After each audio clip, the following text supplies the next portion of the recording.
Pamatus šiuolaikiniai Lietuvos medicinai įklojęs profesorius Balys Dainys yra tikriausiai vienas žymiausių, jei ne žymiausias, šalies urologas. Kraujagyslių ir pilvo chirurgas, urologas, inkstų ir kepenų persodinimo pradininkas Lietuvoje. Daug kur profesorius Dainys buvo pirmas. Jis buvo ir bene pirmasis garsiai televizijos laidose pradėjęs kalbėti apie vyrų lytinę sveikatą, kuri prasideda nuo prostatos. Prostata yra grinai vyriškas organas. Moterys jo neturi. Ir jis yra mažajame dubenyje, po šlapimo pūsle, paslėpta prostata giliai pas vyrą. Ir tai rodo, kad jis yra labai svarbus organas. Jis turi keletą labai svarbių funkcijų. Reiškia, kartais net ir sakome, kad prostata tai kaip šlapimo kranas pas vyrą. Jeigu kranas rūdyja, silpna šlapimo srovė ir kai tai šlapinasi net ant batų galų. Na, o jeigu tas kranas gerai neužsidaro, tai toks vyras vaikšto šlapiom kelnėm. Irgi labai blogai. Dar viena svarbi prostatos funkcija. Prostata yra vyro seksualinio gyvenimo dirigentas.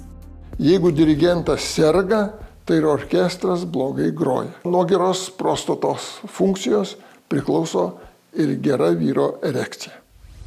Jau supratome, kad prostatos vaidmuo vyro organizme yra labai svarbus, bet mes panorome išsiaiškinti, kaip praktiškai savo sveikata rūpinasi lietuviai vyrai. Mūsų korespondentės sutikti Laisvės alėjoje. Ar rūpinatės savo sveikata? Stengiuosi. Kaip tai darot?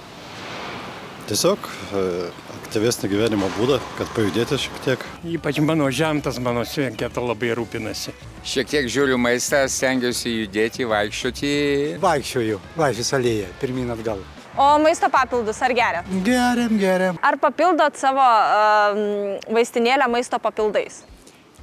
Papildau, nes manau, kad nuo tam tikro amžiaus tarpsnio lėtėja visi procesai, juos reikia palaikyti, kurie pakrypia į šoną. Jo, būna papildų. Ar juos geriate reguliariai, ar jums rekomenduoja gydytojas, ar pats nueinate į vaistinę? Rekomenduoja, iš tikrųjų, ir pats geri. Renkantis maisto papildus prostatai, potencijai ir gyvybingumui, galima atkreipti dėmesį į papildų sudėtį. Urologas Balys Dainys sako, kad moksliškai pastebėtas teigiamas afrikinės slyvos poveikis. Šito gražaus medžio žievė turi gydomųjų savybių. Prostatai. Pristabdo hiperplaziją. Aš net preparatus tokius net ir po prostatito gydymo, po antibiotikų neatskiriu. Taip pat yra ir kitų ingredientų, kurie pasižymė reikšmingai teigiamų poveikių vyrų sveikatai. Žinoma, kad su amžium testosterono kiekis, jisai ypač vyresnio amžiaus asmenims, vyrams, jisai mažėja, dėl to gali irgi pasireikšti prostatos sutrikimų. Ir neverta pamiršti, kad prostatos sutrikimai iššaukia ir erekcijos sutrikimus. Turint tai omenyje, mes galim tada rekomenduoti kažkokius stimuliuojančius preparatus, kurių sudėtyje galėtų būti tonizuojančios medžiagos, testosterono kiekį keliančios medžiagos, energijos lygį keliančios medžiagos, tokie kaip eleuterokokas arba peruvinė pipirinė. Yra preparatų, kurie kaip tik ir turi šitas tris sudėdamasias dalis.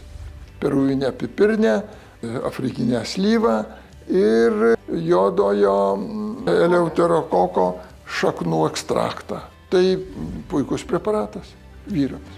Jūsų trumpas patarimas, kaip vyram prižiūrėti savo sveikatą? Bent jau 50% kaip moteris prižiūri savo sveikatą.